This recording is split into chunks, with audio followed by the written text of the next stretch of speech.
Hello friends, welcome to my chemistry channel by Bipin sir. In previous video, we discussed about the hybridization and type of hybridization. Now we will discuss about the type of hybridization, that is sp3d hybridization. In sp3d hybridization, one s orbital and 3 p orbital and 1 d orbital are used and form a 5 new hybrid orbital, like 5 new hybrid orbital which are equivalent in shape and energy are called sp3d hybrid. Out of these 5 orbitals, 3 hybrid orbitals are at 120 degree angle and 2 hybrid are perpendicular to the plane of 3 hybrid orbitals, that is triangular planar. The shape of molecule becomes trigonal bipyramidal, यानी इसे हम क्या बोल सकते हैं, TBP, trigonal bipyramidal. ठीक है. For example PCl5 का जो हाइब्रिडेशन होगा that is called sp3d hybridization. Ground state पे P का हम कॉन्फ़िगरेशन देखते हैं. जैसे मान लीजिएगा हमने P की हम बात कर रहे हैं तो P का जो कॉन्फ़िगरेशन होता है, एटॉमिक नंबर कितना होगा बेटा 15, that is 1s2 2s2 2p6 3s2 3p कितना 3 10 12 और ये 15 इलेक्ट्रॉन, इस तरह से. ठीक है. तो इसको हमने फिल किया इस तरह से फिल किया तो 3s दिस वन और 3p में 1 यानी 3 अनपेड इलेक्ट्रॉन्स आ गए यहाँ पर. अब बात कर रहे हैं हम क्या, एक्साइटेड स्टेट की बात कर रहे हैं. ध्यान दीजिएगा एक्साइटेड स्टेट में क्या होगा, 3s वाला जिस तरह से समझिएगा यहाँ पर बात करते हैं, ध्यान दो. क्या था हमारा 3s2 3p 3, उससे पहले कितना था आपका, ये आपका नियॉन दैट इज 10, तो 10 और 15, तो ये आपका 3s दिस 1 इलेक्ट्रॉन 2 इलेक्ट्रॉन 3, और इधर आपका क्या हो जाएगा, ये आपका d ऑर्बिटल आ जाएगा. करेक्ट. तो ये जो इलेक्ट्रॉन क्या करेगा, ये d में चला जाएगा, यानी एक्साइटेड स्टेट होकर के हायर एनर्जी लेवल में. ठीक है. तो जो ये बनेगा वो क्या बन जाएगा, आपका 1 इलेक्ट्रॉन इधर रहेगा और p में आपके 3 अनपेड इलेक्ट्रॉन इस तरह से, और 1 इलेक्ट्रॉन कहाँ मूव कर जाएगा, डी में आपका मूव कर जाएगा दिस वन.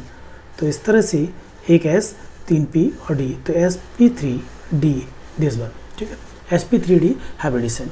तो p एटम से क्या कर रहे हैं, 5 इलेक्ट्रॉन किसके विद क्लोरीन की बात करेगा. ठीक है. तो क्लोरीन के क्या होता है, देखिए 17 होता है, that is 1s2 2s2 2p6 3s2 3p5 this one, इस तरह से. तो ये आपका यहाँ पे फिल करेंगे तो 1 2 3 4 और ये 5, ये इलेक्ट्रॉन क्या करेगा, फॉस्फोरस के एक इलेक्ट्रॉन से कंबाइन होता जाएगा. तो ये इस तरह से sp3d ये ऑर्बिटल यूज हो जाएंगे और ये 5 इलेक्ट्रॉन किसके Cl के यूज होगा. तो इस तरह से ये आपका ध्यान देना पड़ेगा. एक आपका किसका लिया, ये sp3d ऑर्बिटल हो गया, ये sp3d है ना, sp3d और sp3d, यानी 1 2 3 4 और 5 ये वाले, ये यहाँ से यूज़ किया, Cl के इलेक्ट्रॉन हमने ये यूज कर लिए. तो इस तरह से ये हमारा क्या बन गया, sp3d हाइब्रिडेशन बन गया. आई थिंक आप लोगों को ये समझ में आया होगा. नेक्स्ट हम बात करते हैं इसके स्ट्रक्चर्स के बारे में. तो आप देख सकते हैं इस तरह का स्ट्रक्चर इस तरह से बनता है. इसी को हम बोलते हैं क्या, TBP यानी ट्रायगोनल बाइपिरामिडल. क्या चीज़, TBP ट्रायगोनल बाइपिरामिडल. ठीक है. Trigonal bipyramidal. और ये जो आप देख रहे हैं ये दिस वन, इन दोनों के बीच में कितना एंगल है, ये आपका 180 एंगल होगा. और ये जो आप देख रहे हैं 120 और दिस वन, इन दोनों के बीच में एक्सियल, यानी एंगल बिटवीन हम बोल सकते हैं, angle between axial and axial that is 180. ये जो पोजीशन आप देख रहे हैं ये क्या एक्सियल पोजीशन है दिस वन, और ये जो पोजीशन आप देख रहे हैं ये क्या है, इक्वेटोरियल पोजीशन. तो इक्वेटोरियल के बीच में कितना आ रहा है, 120 आ रहा है. एक्सियल के बीच में कितना आ रहा है, कितना 180, और एक्सियल एंड इक्वेटोरियल के बीच में कितना आ रहा है, 90 एंगल आ रहा है. ये चीज़ आपको दिमाग में रखनी पड़ेगी. In this hybridization dz2 orbital is used, ये भी आपको दिमाग में रखना पड़ेगा, ये हमसे पूछा जाता है. तो आपसे जैसे मान लो हाइब्रिडेशन क्या था sp3d, तो क्वेश्चन आपसे पूछ सकता है विच d ऑर्बिटल्स आर यूज, तो आपको याद रखना पड़ेगा कौन सा, dz2 orbital is used with s and p orbitals. Okay, axial आपके कितने बॉन्ड हैं, 2 pcl बॉन्ड हैं, और आपके इक्वेटोरियल कितने हैं, 3 pcl बॉन्ड हैं। तो यहाँ पर जो बॉन्ड लेंथ होती है वो किसकी ज़्यादा होती है, यानी बॉन्ड लेंथ की बात करें यदि हम लोग, बॉन्ड लेंथ किसकी ज़्यादा होगी, एक्सियल की ज़्यादा होगी कंपेयर टू क्या चीज़, इक्वेटोरियल बॉन्ड लेंथ। ये ध्यान रखना पड़ेगा आपको, ठीक है। ये देखिएगा इस तरह से, दिस वन एक्सियल, ठीक है, दिस वन इक्वेटोरियल। तो इक्वेटोरियल की जो बॉन्ड लेंथ आ रही है वो कितनी आ रही है, 202 पिकोमीटर, और एक्सियल कितनी आ रही है, 214 पिकोमीटर। तो 1 picometre is equal to how much, 10⁻12 metre, that is equal to 10⁻10 centimetre. ये चीज़ आपको दिमाग में रखनी पड़ेगी। ऐसा क्यों होता है, समझ में आ रहा होगा आपको, बॉन्ड पेयर ऑफ इलेक्ट्रॉन्स की वजह से, ठीक है। नेक्स्ट हम बात कर रहे हैं sp3d2 हाइब्रिडेशन। इसमें क्या होगा, एक s का ऑर्बिटल यूज करेंगे, 3 हम p के यूज करेंगे, और 2 आपके d ऑर्बिटल्स यूज करके क्या बनाएंगे, ये आपके 6 new hybrid orbitals are form. In this hybridization 1 s orbital, 3 p orbital and 2 d orbitals are mixed, give 6 new hybrid orbital known as sp3d2 hybrid orbital. The shape of molecule obtained from above 6 hybrid orbital will be symmetrical octahedral. यानी shape क्या होगी, octahedral होगी, और जो angle between all hybrid orbitals will be 90। ये चीज़ दिमाग में रखनी है। एग्जाम्पल SF6, और भी एग्जाम्पल्स हो सकते हैं, LF6 3-, PF6-, ICL5, XCF4, XCOF4, ICL-। तो 2d orbital participate in the hybridization are कौन कौन से, ये भी ध्यान रखना पड़ेगा आपको, DZ² एंड DX² ये आपके यूज होते हैं किसमें, sp3d2 में, दिस बार। तो ये आपके ऑर्बिटल्स यूज होंगे, ये आपको दिमाग में रखना पड़ेगा। अब देखो SF6 यानी कि S का ग्राउंड स्टेट की बात करें, दिस ये कॉन्फ़िगरेशन आ जाएगा आपका, ठीक है, 3s2 3p4 दिस वन।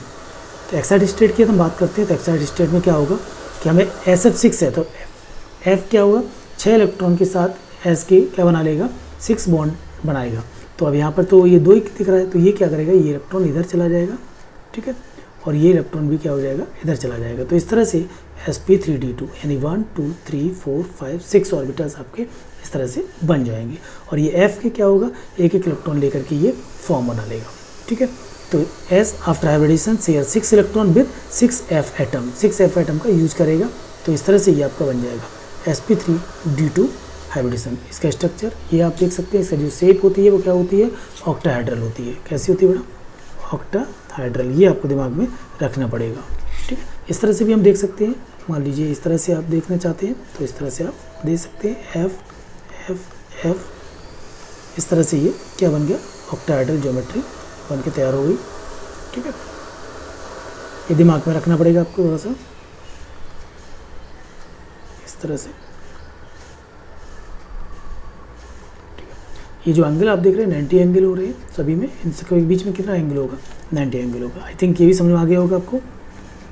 अब बात करते हैं नेक्स्ट sp3d3, तो इसमें आपके 7 हाइब्रिड ऑर्बिटल यूज होंगे। तो in this hybridization 1 s orbital, 3 p orbital and 3 d orbitals are used to give 7 new hybrid orbitals are known as sp3d3 hybrid orbitals। तो ये आपको दिमाग में रखना पड़ेगा कितना, sp3d3 hybrid orbitals के बारे में बात कर रहे हैं। In this hybridization d orbitals are used as कौन सा, dx by n orbitals, ठीक है। ये चीज़ हम बात करेंगे dx by n orbitals, बताएंगे आपको कौन कौन से यूज होते हैं। तो दिस 7 sp3d, ध्यान रखना पड़ेगा, these 7 sp3d ऑर्बिटल्स यूज, ठीक है, कौन कौन से, sp3d orbitals are configured in pentagonal bipyramidal shape, यानी कि जो इसकी शेप होती है वो क्या होती है, pvp होती है, pvp that is pentagonal bipyramidal, TP short में इसे बोल सकते हैं हम लोग। तो ध्यान रखना पड़ेगा। 5 बॉन्ड एंगल्स आर ऑफ कितना, 72 degree and 10 bond angles of 90 degree, ठीक है। ये आपको दिमाग में रखना पड़ेगा। ये भी क्वेश्चन आपके पूछ लेता है कि 90 कितने होंगे और 72 कितने होंगे, 10 कितने होंगे 90 के, और 5 कितने होंगे 72 के। The following examples of showing sp3d that is hybridization क्या होगा, IF7 की बात कर सकते हैं, IF7 एंड XCF6 भी ले सकते हैं। तो IF7 का स्ट्रक्चर देखिएगा, ये आपका क्या हो गया, पेंटागोनल बाइपिरामिडल, ध्यान दीजिएगा, पेंटागोनल बाइपिरामिडल PVP। ये जो आपके एक्सियल पोजीशन है, दिस वन, ये एक्सियल पोजीशन है, और ये जो आप देख रहे हैं दैट इज ये क्या है, इक्वेटोरियल पोजीशन। तो इक्वेटोरियल के बीच में हमेशा कौन सा होगा, 72 होगा, और एक्सियल और इक्वेटोरियल के बीच में हमेशा कितना होगा, 90 एंगल होगा। तो टोटल 90 कितने हो गए, 10 हो गए, और 5 आपके क्या होंगे, 72। 1 2 3 4 5 इस तरह से हम देख सकते हैं। एक तो ये हो गया 1, देन 2 3, और ये आपका 4, this one 4 and this one 5 इस तरह से, ठीक है। ये आपको दिमाग में रखना पड़ेगा। और हम देख सकते हैं ऑक्टाहेड्रल ज्योमेट्री होती है, सॉरी ऑक्टाहेड्रल इतना पेंटागोनल बाइपिरामिडल इस तरह से देख सकते हैं। देखो IS7 1 2 3 4 5 6 7। तो यहाँ पर जो बॉन्ड लेंथ आप देख रहे हैं, यहाँ पर देखो बॉन्ड लेंथ क्या हो रहा है, इक्वेटोरियल की 186 आ रही है, जबकि एक्सेल कितनी आ रही है, 170। तो यहाँ पर जो बॉन्ड लेंथ का ऑर्डर होगा वो क्या होगा, किसका ज़्यादा होगा, इक्वेटोरियल का ध्यान रखना पड़ेगा आपको। इक्वेटोरियल की जो बॉन्ड लेंथ होती है वो क्या होती है, ज़्यादा होती है compare to axial bond length, ठीक है। एग्जाम्पल के साथ याद नहीं करना, बट आपको पता होना चाहिए।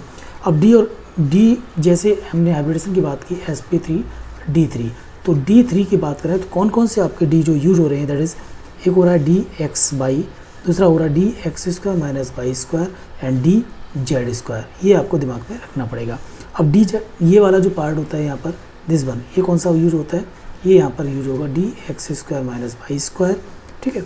और ये आपका देख सकते हैं, कोई भी आप बना लीजिएगा, कोई दिक्कत नहीं है, dx² y², और दिस वन dxy, और ये जो आप देख रहे हैं ये क्या होगा, dz², ठीक। इस तरह से हम बात कर सकते हैं। और बाकी आप देख लेते हैं sp3d इस तरह से। तो एक ऐसा हो गया, 3 आपके px py प्लस pz, और plus dx² minus y² plus कौन सा, dz² प्लस dxy। ये 5 यानी 5 में से 3 आपके d के और 3 p और E1, टोटल कितना होगा, 7 ऑर्बिटल्स आप यूज करेंगे। तो इस तरह से आपको पता होना चाहिए। तो रिमेनिंग पार्ट्स की हम बात करें, नेक्स्ट हम बात करेंगे क्या, कि step to find hybridization, how to find hybridization and how to find the hybridization of odd electron species and how to find the hybridization in solid state of a molecule. इन सब के बारे में हम बात करेंगे। तो अब हम बात कर रहे हैं क्या, स्टेप टू फाइंड हाइब्रिडेशन। तो स्टेप टू फाइंड हाइब्रिडेशन की बात करें तो फर्स्ट स्टेप क्या होता है, select the central atom. Generally क्या होता है, लो इलेक्ट्रोनेगेटिव का एटम होता है, that is called central atom, except hydrogen and fluorine. ये आपको दिमाग में रखना पड़ेगा। हाइड्रोजन और फ्लोरीन को छोड़ करके जनरली क्या होता है, सेंट्रल एटम जो होते हैं वो जनरली क्या होता है, लो इलेक्ट्रोनेगेटिविटी। लाइक जैसे मान लीजिए AB5, तो A जो है that is a central atom, ये क्या हो गया, सेंट्रल एटम। बी जो है आप देख रहे हैं ये क्या हो गया, सराउंडिंग एटम हो गया। सराउंडिंग एटम की बात करें या पेरिफेरल एटम भी बोल सकते हैं, या फिर टर्मिनल एटम भी बोल सकते हैं। तो अलग अलग नाम है इनके। क्या चीज़, सराउंडिंग एटम, पेरिफेरल एटम और ये आपका टर्मिनल एटम, ये दिमाग में रखना पड़ेगा। नेक्स्ट हम बात करते हैं count the valence electron of central atom. Central atom के बारे में बात करेंगे, बैलेंस इलेक्ट्रॉन की बात करेंगे। बैलेंस इलेक्ट्रॉन होता क्या है, बहुत सिंपल है। बैलेंस इलेक्ट्रॉन क्या होते हैं, ध्यान दीजिएगा, number of electron present in outermost shell. ध्यान दीजिएगा क्या चीज़, आउटर मोस्ट सेल में जितने भी इलेक्ट्रॉन प्रेजेंट होंगे that is called the balance electron. Like nitrogen that is 7, 2 and 5, तो कितना हो गए, 5 हो गए। इसी तरह से फॉस्फोरस की बात करें तो 2, 8, 5, तो कितना हो गए, 5 हो गए। ऑक्सीजन की बात करें तो ऑक्सीजन 8 होता है, 2 and 6, तो कितने हो गए, 6 हो गए। इस तरह से ये क्या होता है, बैलेंस इलेक्ट्रॉन। नेक्स्ट हम बात करते हैं क्या, नॉन बॉन्डिंग इलेक्ट्रॉन और lone pair on central atom. तो नॉन बॉन्डिंग बोले या फिर लॉन पेयर की बात करें, सेंट्रल एटम पे क्या होता है कि the electron which are not participate in the bonding that is called the non bonding electron and the pair of electron that is called the lone pair. तो सबसे पहले हमारे दिमाग में हाइब्रिडेशन पता लगाने के लिए सबसे पहले क्या करेंगे, किसी भी मॉलिक्यूल की बात करें तो सबसे पहले फाइंड आउट क्या करेंगे, सेंट्रल एटम। और जनरली क्या होता है, लो इलेक्ट्रोनेगेटिव एक्सेप्ट हाइड्रोजन और फ्लोरीन के बारे में बात करेंगे। तो ठीक है, count the valence electron count करेंगे पहले सेंट्रल एटम पे, उसके बाद हम क्या करेंगे, लॉन पेयर की बात करेंगे। तो उसके बाद नेक्स्ट हम बात करते हैं क्या, प्रेडिक्शन ऑफ हाइब्रिडेशन स्टेट। पहले हमने जो बताया वो चीज़ें आपको पता होना चाहिए। अब देखो क्या होता है, स्टेरिक नंबर। क्या चीज़, स्टेरिक नंबर, यानी कि हाइब्रिडेशन पता करने के लिए हमें क्या चाहिए, नंबर ऑफ सिग्मा बॉन्ड चाहिए और number of lone pair. LP मतलब होता है लॉन पेयर, ध्यान दीजिएगा, लॉन पेयर, ठीक है। या फिर हम यह बोल सकते हैं नंबर ऑफ टर्मिनल एटम, ध्यान दीजिएगा, ठीक है। अब देखो स्टेरिक नंबर क्या होता है वो भी आपको दिमाग में रखना पड़ेगा। Steric number, it is defined as the number of क्या चीज़, hybrid orbital required by atom for sigma bond formation. तो सिग्मा बॉन्ड फॉर्मेशन के लिए कितने number of hybrid orbital required होंगे, that is called the steric number. ठीक है, अब स्टेरिक नंबर क्या होता है बता दिया आपको, number of sigma bond plus number of lone pair. अब वैलेंसी ऑफ टर्मिनल एटम की बात ध्यान रखना पड़ेगा। वैलेंसी ऑफ टर्मिनल एटम, कौन कौन से टर्मिनल एटम हो सकते हैं, हाइड्रोजन, तो इसकी वैलेंसी हमेशा कितनी होगी 1, इसकी वैलेंसी भी 1 होगी, ध्यान रखना पड़ेगा कितना होगा हमेशा 1। ऑक्सीजन की कितनी होगी 2 होगी, हाइड्रोक्साइड की कितनी होगी 1 होगी, ये ध्यान रखना पड़ेगा। इसकी भी क्या होगी 1 होगी, इसके 2 होगी। नाइट्रोजन की अगर हम बात करें वो कितनी होगी 3 होगी। क्यों, नाइट्रोजन क्या होता है ट्रिपल बॉन्ड बनाता है, ध्यान रखना पड़ेगा इस तरह से, और ऑक्सीजन आपका डबल बॉन्ड बनाता है। तो इस तरह से ट्रिपल बॉन्ड होगा तो सिग्मा बॉन्ड कितने होते हैं इसमें, इसमें 1 सिग्मा होता है, 2 क्या होते हैं पाई, इसमें 1 सिग्मा होता है और 1 क्या होता है पाई। हमें पाई बॉन्ड से कोई लेना देना नहीं है, हमें किससे मतलब है सिग्मा बॉन्ड से, ये चीज़ दिमाग में रखनी पड़ेगी। तो स्टेरिक नंबर हमें फाइंड आउट करना है, तो number of sigma bond plus number of lone pair, ये चीज़ आपको पता होनी चाहिए। अब देखो स्टेरिक नंबर, सपोज ध्यान दीजिएगा, अब मान लो स्टेरिक नंबर की हम बात करें, स्टेरिक नंबर, अब स्टेरिक नंबर क्या होता है सिग्मा बॉन्ड प्लस क्या चीज़ नंबर ऑफ लॉन पेयर। यदि इनकी वैल्यू 2 आती है तो उसकी जो हाइब्रिडेशन होगी वो ध्यान रखना पड़ेगा आपको, क्या हाइब्रिडेशन होगी, दैट इज़ sp। यदि मान लो इनकी वैल्यू 3 आती है तो ये होगा sp2। यदि इनकी वैल्यू 4 आती है दैट इज़ sp3। यदि 5 आती है तो sp3d। यदि 6 आती है तो sp3d, और ये आपका 7 आता है तो क्या होगा sp3d3। और भी हम बोल सकते हैं लोग, जैसे sp3 है तो यहाँ पर एक और आ सकता है dsp2 भी आ सकती है। इधर आपका सॉरी ये आपका sp3d, इधर आपका क्या होगा देखो 4 और 5, ये आपका 2 होगा, ये आपका dsp3 भी हो सकती है, इधर भी आपका d2sp3 भी हो सकता है। ठीक है, इस तरह से आपको दिमाग में रखना पड़ेगा। या फिर sp3 एक और हो सकता है d3s। इस सब के बारे में हम डिस्कस करेंगे 1 बाय 1। तो जनरली हम लोग जो बात करेंगे यानी केमिकल बॉन्डिंग की अगर हम बात करते हैं तो वहाँ पे जो डिस्कस होगा वो कौन कौन सा डिस्कस होगा वो मैं आपको बता देता हूँ। जनरली जो डिस्कस किए जाएंगे वो sp, sp2, sp3 और d3s, sp3d, sp3d2 और sp3d3। ठीक है, तो इन सब की हम बात करेंगे, ये भी हम यूज कर सकते हैं जनरली, ये हम बात करें, इनकी हम बात करें, ये हम कोऑर्डिनेशन कंपाउंड नाम का एक चैप्टर होता है वहाँ पर हम यूज करते हैं, डी ब्लॉक में जनरली हम यूज करते हैं, बट कोई दिक्कत नहीं, जो भी आप बोलेंगे वो हम यूज कर सकते हैं। आई थिंक आपको ये समझ में आया होगा। नेक्स्ट हम बात करते हैं क्या, हाइब्रिडेशन एंड इलेक्ट्रॉनिक ज्योमेट्री। अब देखो हाइब्रिडेशन की बात करें, इलेक्ट्रॉनिक ज्योमेट्री क्या क्या होती है वो हम बात कर रहे हैं। ठीक है, तो बिफोर दिस हम हाइब्रिडेशन की बात कर लेते हैं। जैसे हमने बताया था स्टेरिक नंबर, एग्जांपल से 1-2, जैसे मान लीजिए सपोज अब बात कर रहे हैं, मान लीजिएगा CO2 की बात कर लेते हैं। तो सेंट्रल एटम क्या हुआ, सबसे पहले हमने क्या बताया सेंट्रल एटम, तो सेंट्रल एटम यहाँ पे क्या हुआ कार्बन हो गया, ध्यान दीजिएगा कार्बन होगा। अब सेंट्रल एटम के पास वैलेंस इलेक्ट्रॉन निकालने हमने बताए थे, वैलेंस इलेक्ट्रॉन, तो वैलेंस इलेक्ट्रॉन कितने होते हैं कार्बन के पास, आपको पता है कि कार्बन का जो एटॉमिक नंबर होता है वो 6 होता है, दैट इज़ 2 और 4, तो वैलेंस इलेक्ट्रॉन कितना हो गए 4। अब ध्यान दीजिए बहुत ही सिंपल है, ट्रिक के साथ समझिएगा।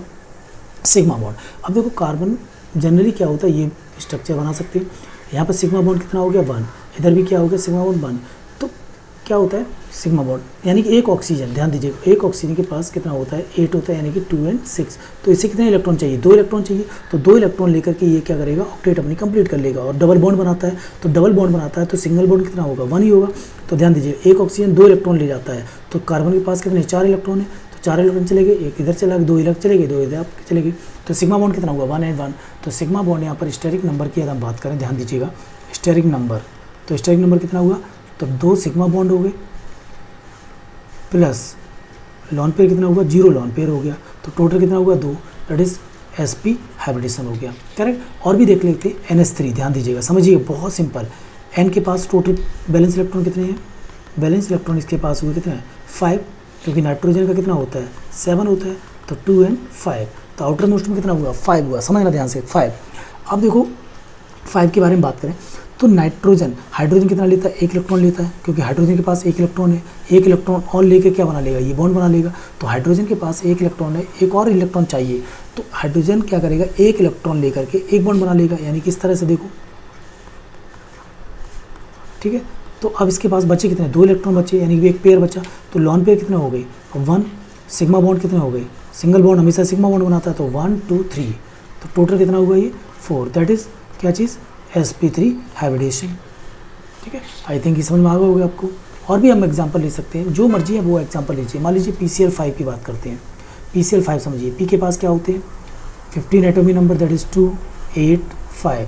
तो आउटर मोस्ट कितने 5, तो बैलेंस इलेक्ट्रॉन कितना हो गया इसके पास, बैलेंस इलेक्ट्रॉन हाउ मच 5 हो गया। ठीक है 5। अब Cl देखो क्या होता है, इसके पास कितने इलेक्ट्रॉन होते हैं आउटर मोस्ट में 7 होते हैं। इसे एक इलेक्ट्रॉन की जरूरत है, एक इलेक्ट्रॉन लेकर क्या बॉन्ड बनाएगा, एक ही सिंगल बॉन्ड बनाएगा, और सिंगल बॉन्ड मतलब सिग्मा बॉन्ड। तो एक Cl एक इलेक्ट्रॉन लेता है, तो इसके पास कितने हैं 5 इलेक्ट्रॉन है। तो 5 इलेक्ट्रॉन कौन ले जाएगा, Cl 5 ले जाएंगे, तो 5 सिग्मा बॉन्ड बनेगी। तो सिग्मा बॉन्ड कितने हो गए यहाँ पर, सिग्मा बॉन्ड आपके हो गए कितना 5, और लॉन पेयर कितना हुआ 0। तो टोटल कितना हुआ बेटा +5, दैट इज sp3 4 और एक d, sp3 हाइब्रिडेशन हो गया। और एग्जांपल ले सकते हैं, जो मर्जी आप वो एग्जांपल ले सकते हैं। मान लीजिए ClF3 की बात करें, सेंट्रल एटम कौन सा हुआ Cl के पास कितने इलेक्ट्रॉन होते हैं, बोलो। Cl के पास अभी बताया 7 इलेक्ट्रॉन होते हैं, ये दिमाग में रखना पड़ेगा आपको। ठीक है, कितने होते हैं 7 इलेक्ट्रॉन होते हैं। अब 7 है तो फ्लोरीन के पास देखो कितना होता है 9 होता है, दैट इज 2 and 7। तो आउटर मोस्ट में कितने होते हैं फ्लोरीन के 7 होते हैं। यानी एक इलेक्ट्रॉन ये क्या करेगा, एक्सेप्ट करके क्या बना लेगा, सिग्मा बॉन्ड बना लेगा, एन सिंगल बॉन्ड बना लेगा। एक फ्लोरीन एक इलेक्ट्रॉन लेगा, तो 3 फ्लोरीन यहाँ पर कितने इलेक्ट्रॉन ले लेंगे, 3 इलेक्ट्रॉन ले लेंगे। ध्यान दीजिएगा कितने ले लिए 3 इलेक्ट्रॉन, कितने बचे 1 2 3 4 मतलब 2 लॉन पेयर। तो 2 क्या हो गए यहाँ पर लॉन पेयर हो गए, प्लस 3 क्या हो गए सिग्मा बॉन्ड हो गए। आई थिंक समझ में आ रहा होगा। टोटल कितना हुआ बेटा 5, दैट इज क्या चीज़ sp3d। ठीक है, तो इस तरह से आप कोई भी एग्जाम्पल्स आप यूज कर सकते हैं। आई थिंक आप लोगों को ये समझ में आया होगा। ठीक है, और एक एग्जाम्पल ले लेते हैं। देखो और हम ट्रिक से समझते हैं। जैसे मान लो हमने कहा NO2 प्लस, ध्यान दीजिएगा। अब मान लो इस तरह से ले लेते हैं, कोई दिक्कत नहीं। N के पास कितना होता है 7, that is 2 and 5। 5 balance electron है, एक प्लस है, तो एक क्या हुआ डोनेट कर दिया, 5 में से एक चला गया, कितना बचे 4 बचे। कितने बचे 4 इलेक्ट्रॉन बच रहे हैं। इसका मतलब क्या हुआ, ध्यान दीजिएगा 4 इलेक्ट्रॉन्स क्या हुए, इसके बाद रिमेनिंग है। एक ऑक्सीजन कितना लेता है 2 इलेक्ट्रॉन लेता है। क्यों, ऑक्सीजन के पास कितने होते हैं आउटर मोस्ट में 2, तो 2 इलेक्ट्रॉन क्या करेगा, ये 2 इलेक्ट्रॉन एक्सेप्ट करना चाहेगा। 2 इलेक्ट्रॉन एक्सेप्ट करता है, ऑक्सीजन हमेशा क्या करता है डबल बॉन्ड बनाएगा। 1 इलेक्ट्रॉन एक्सेप्ट करेगा सिंगल बॉन्ड, 2 बनाएगा, 2 लेगा तो डबल बॉन्ड, 3 लेगा तो ट्रिपल बॉन्ड। तो ट्रिपल बॉन्ड में 1 सिग्मा 2 पाई, डबल बॉन्ड में 1 सिग्मा 1 पाई, सिंगल बॉन्ड में 1 सिग्मा। तो 2 इलेक्ट्रॉन लेकर के डबल बॉन्ड बनाएगा, मतलब एक ऑक्सीजन में 2 इलेक्ट्रॉन लेकर डबल बॉन्ड बनाएगा, मतलब क्या हुआ सिग्मा बॉन्ड एक ही हुआ। तो यहाँ पर 2 ऑक्सीजन कितने इलेक्ट्रॉन लेके 4 ले गए, सिग्मा बॉन्ड कितने बने 2। तो यहाँ पर क्या हुआ लॉन पेयर कितना बचा 0, सिग्मा बॉन्ड कितना हुआ बोलिए 2। आंसर क्या कितना हुआ हमारा 2, दैट इज स्टेरिक नंबर। ये आपका आंसर क्या हुआ sp। इस तरह से आप ले सकते हैं, कोई भी एग्जाम्पल हो ध्यान दीजिएगा। जैसे मान लीजिएगा I3+ की बात करें। अब देखो I3+ तो 3 I है, इसका मतलब क्या होगा, इसमें एक I हमें क्या करना पड़ेगा सेंट्रल लेना पड़ेगा। ये मान लो सेंट्रल एटम हो गया, और बाकी 2 क्या हो गए हमारे सराउंडिंग एटम हो गए। अब आयोडीन के पास कितने होते हैं 7 होते हैं, आपको पता है। ठीक है 7 होते हैं, 7 में से 1 प्लस हो गया, इसका मतलब क्या 1 डोनेट कर दिया। अब कितने बचे इसके पास, अब बचे 6 इलेक्ट्रॉन बचे। एक आयोडीन कितना जरूरत है 1 इलेक्ट्रॉन जरूरत है, तो 1 इलेक्ट्रॉन इसने ले लिया और 1 इलेक्ट्रॉन क्या किया इसने ले लिया। तो अब कितने बचे, यानी 2 इलेक्ट्रॉन चले गए। अब कितने बचे 4 इलेक्ट्रॉन बचे ना।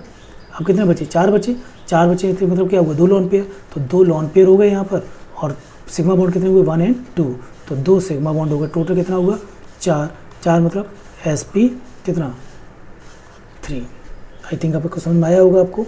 ठीक है, तो क्या हो गया sp3 हो गया। इस तरह से आपको पता होना चाहिए, कोई भी हो। जैसे मान लीजिए हम अब मान लो सपोज CO3 2- की बात करते हैं। कार्बन के पास कितना होता है 4 इलेक्ट्रॉन होते हैं बैलेंस इलेक्ट्रॉन। 2 एनायन है तो क्या एक्सेप्ट करेगा, यानी 2 तो क्या करेगा 4 पहले से थे, 2 और आगे कितने हो गए टोटल 6 हो गए। ठीक है 4 + 2 तो ये कितना हो गया 6 हो गया। अब एक ऑक्सीजन कितना लेता है 2 इलेक्ट्रॉन लेता है, तो 3 ऑक्सीजन कितना ले जाएगा 6 इलेक्ट्रॉन ले गए। तो एक ऑक्सीजन 2 मतलब 2 इलेक्ट्रॉन लेके डबल बॉन्ड बनाता है, मतलब क्या हुआ 1 सिग्मा बॉन्ड। तो 3 ऑक्सीजन 6 इलेक्ट्रॉन लेके सिग्मा बॉन्ड कितने हुए 3। तो यहाँ पर लॉन पेयर कितना हुआ 0 और सिग्मा बॉन्ड कितना हुआ 3। आंसर कितना हुआ 3, दैट इज sp2। बहुत आसान है, ट्रिक को समझिएगा। ठीक है, कोई भी डाउट है तो कमेंट बॉक्स में आप लिखिएगा। अब मान लो ये कंसेप्ट आपको समझ में आता है तो विदिन सेकंड आंसर निकाल सकते हो। अब मान लो सपोज आपको ये नहीं पता, चलिए दूसरा हम बात कर रहे हैं स्टेरिक नंबर। दूसरा तरीका भी बता देते हैं। स्टेरिक नंबर को हम लोग x से रिप्रेजेंट कर सकते हैं 1/2 × b + m - c + a। ये कंसेप्ट या रूल से हम यूज कर सकते हैं, बट जो कंसेप्ट पहला बताया दूसरे कंसेप्ट से भी हम बात कर सकते हैं। अब वी क्या है यहाँ पर, वैलेंस इलेक्ट्रॉन, ये ध्यान रखना पड़ेगा। वैलेंस इलेक्ट्रॉन, एम क्या चीज़ है, मोनोवैलेंट एटम की बात करता है। सी क्या है, कैटाइन के बारे में बात करता है। कैटाइन मतलब चार्ज की बात करें, कितना चार्ज आ रहा है उस पर। ए क्या चीज़ है, दैट इज़ एनाइन, मतलब सिंपल यहाँ पर भी क्या करेगा, चार्ज के बारे में ही बात करेगा। और जो बैलेंस इलेक्ट्रॉन की बात कर रहे हैं वो किसके बारे में बात करेंगे, ओनली सिर्फ हम लोग सेंट्रल एटम के बारे में बात करेंगे। जल्दी से नोट कीजिएगा आप लोग, ठीक है। कोई भी डाउट है तो कमेंट बॉक्स में आप लिखिएगा प्लीज़। जल्दी से स्क्रीनशॉट लीजिए फटाफट।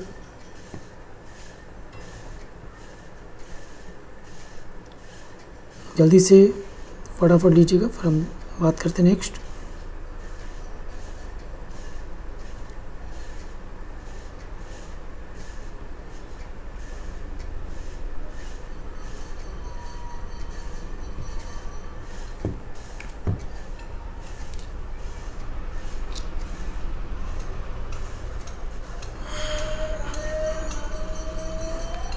आई थिंक हो गया होगा आपको। चलिए अब देखो हम बात करते हैं, एग्जांपल समझिएगा।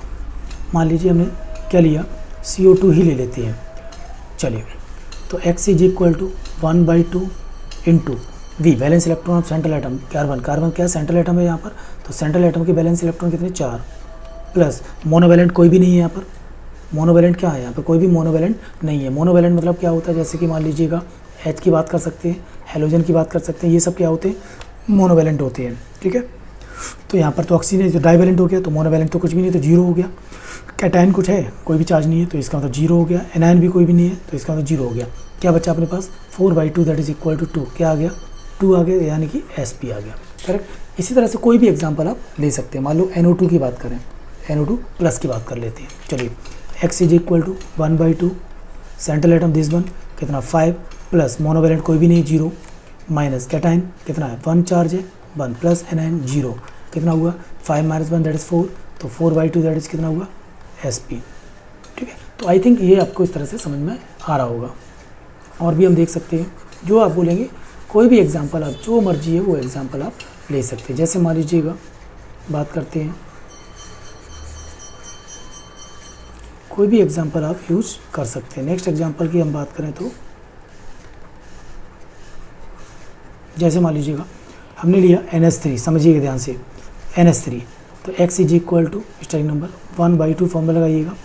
Balance electron of central atom that is 5, plus monovalent यहाँ पर कितने हैं 3 है, यहाँ पर 3, कैटाइन कोई भी नहीं है, एनायन भी कोई भी नहीं है, तो कितना होगा 5 + 3 8, यानी 8/2 दैट इज़ इक्वल टू 4 आया, इसका मतलब क्या हुआ Sp3, करेक्ट। तो इस तरह से आप कोई भी एग्जाम्पल आप यूज कर सकते हैं, आंसर आपका आना चाहिए, ठीक है। आई थिंक ये भी आपको समझ में आ गया होगा। अब हम नेक्स्ट बात करते हैं, क्या एक और हम ट्रिक बता रहे हैं, एक और हम कंसेप्ट समझिएगा, उससे हम बात करते हैं। जैसे मान लीजिएगा अनदर ट्रिक हम यूज कर सकते हैं, इफ़ टोटल वैलेंस इलेक्ट्रॉन, ध्यान दीजिएगा, total valence electron is less than 8 then divided by 2, and if total valence electron greater than 8 then divided by 8। ये आपको दिमाग में रखना पड़ेगा। जैसे एग्जांपल से लेते हैं, समझिएगा CO2 बैलेंस इलेक्ट्रॉन निकालो, टोटल बैलेंस इलेक्ट्रॉन पहले तो टोटल बैलेंस इलेक्ट्रॉन, तो कार्बन के पास कितने होते हैं 4 होते हैं, ऑक्सीजन के पास अभी बताया था 8, यानी कि 2 and 6, कितना हुआ 6, एक ऑक्सीजन के पास 6 है तो 2 के पास कितना होगा 6, तो टोटल कितना हुआ 6 + 6 एंड 12 + 16, ठीक है। अब 16 है, ध्यान दीजिएगा, तो 16 को हम क्या करेंगे 2 से डिवाइड करेंगे, तो 2 8 जा कितना हुआ 16, कितना हुआ बोलो 2 8 जा कितना, सॉरी एक मिनट ये गलती हुआ, कितना हुआ 16 इलेक्ट्रॉन है, तो यानी 16 क्या ग्रेटर देन 8 है, तो कितने डिवाइड करना पड़ेगा 8 से डिवाइड करना पड़ेगा इसको, तो 8 2 जा 16, यहाँ पर कोई भी रिमाइंडर नहीं है, तो कितना हुआ दिस 1, तो ये जो आप देख रहे हैं कितना 2 आएगा, तो 2 मतलब क्या हुआ Sp, करेक्ट। और भी एग्जांपल ले सकते हैं, जैसे मान लीजिए हमने कहा NH3, ध्यान दीजिएगा, चलिए बैलेंस इलेक्ट्रॉन बोलो, टोटल बैलेंस इलेक्ट्रॉन इसके 5 प्लस हाइड्रोजन एक ही होता है, तो 3 कितना हुआ 8, ठीक है। अब 8 है तो क्या करेंगे 2 से डिवाइड कीजिएगा, तो 2 4 जा 8, कोई भी नहीं बचा, कितना हुआ 4, that is Sp3। I think ये समझ में आया होगा। और हम बात कर लेते हैं और एग्जांपल देखिए, मान लीजिएगा, मान लो NO2+ की बात कर रहे हैं, सारे एग्जांपल ले लो जो मर्जी है। टोटल वैलेंस इलेक्ट्रॉन देखिएगा, नाइट्रोजन के पास 5 होता है प्लस ऑक्सीजन के पास 6 + 6, और ये क्या हुआ, चला गया, कितना बचा, 5 + 6 यानी 12 और 5 17, तो 17 - 1 दैट इज़ 16। ये कैटायन का यू किया हमने, कैटायन की वजह से माइनस किया 16, तो 8 से क्या करेंगे हम, डिवाइड करेंगे, 8 से डिवाइड किया, कितना हुआ, 8 × 2 = 16 दैट इज़ कितना, 2 दैट इज़ Sp, करेक्ट। इस तरह से बहुत सारे एग्जांपल्स आप ले सकते हैं, कोई भी एग्जांपल जो मर्जी है आप।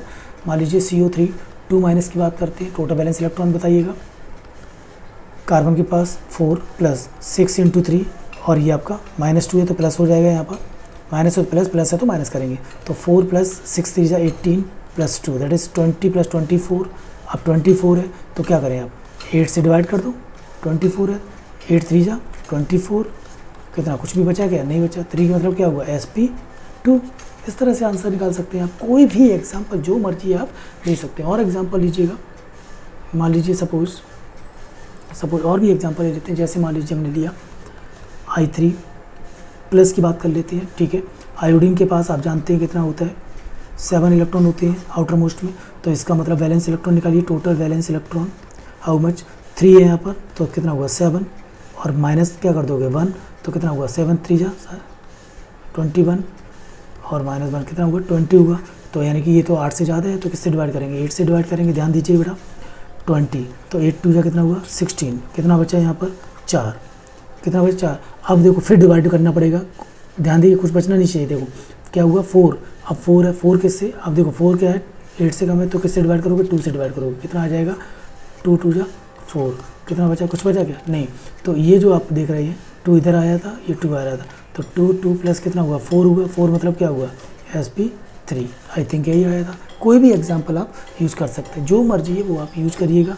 और भी एग्जांपल ले सकते हैं, मान लीजिएगा हम N2O की बात करते हैं, ध्यान दीजिएगा, N2O की बात करें तो N के पास कितना होता है, ये 5 होते हैं, तो 5 × 2 प्लस कितना 6, कितना हुआ 10 + 6 कितना हुआ 16 हुआ, 16 है, इसका मतलब किससे डिवाइड करोगे, 8 से डिवाइड करोगे, कितना आएगा 2 दैट इज़ Sp।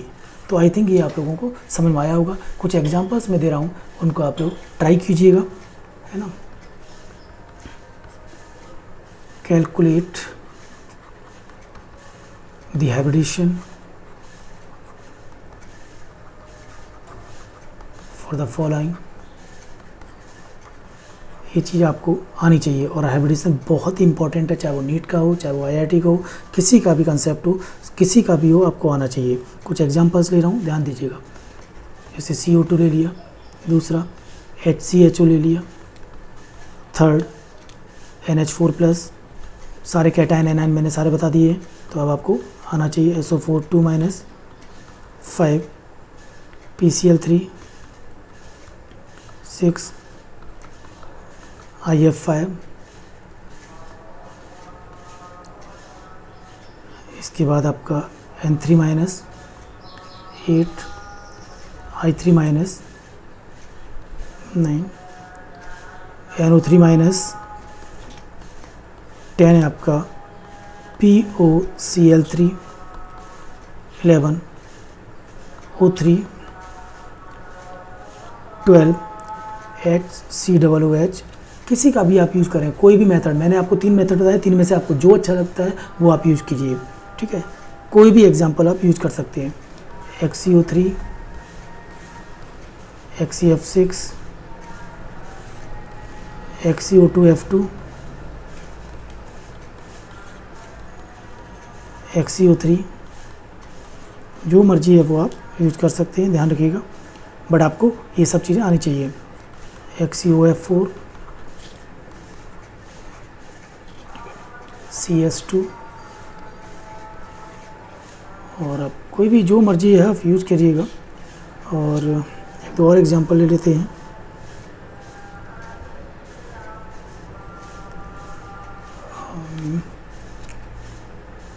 N3- हो गया, I3+ हो गया, और आपका